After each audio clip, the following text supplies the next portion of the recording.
দাওয়াত করছে চরমুনার ময়দানে যাওয়া লাগবে। পাগলায় বলে আমি তো যাবই যাব। ওইদিকে ছেলের মাওলায় এমন অসুখ দিয়েছে, ছেলে মুমূর্ষ অবস্থা বলে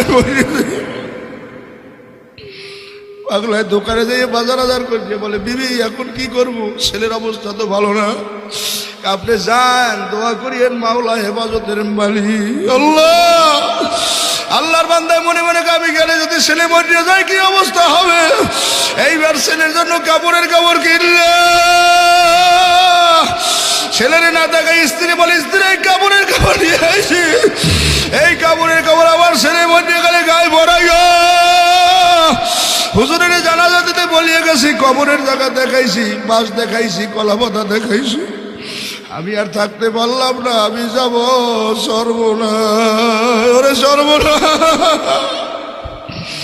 আল্লাহর বান্দা সর্বনাশ ময়দানে রওনা করছে। আরে 3 দিন হয়ে গেছে, খায় না লয় না, খালি কান্দে। ছেলেরা মনে হয় মরিয়েই গেছে। ওই দিকে তার স্ত্রী গভীর রাতে তাহাজ্জুদের নামাজ পড়িয়া ওই কাপড়ের কাপড় হাতে লইয়া কান্দার বলে মালিক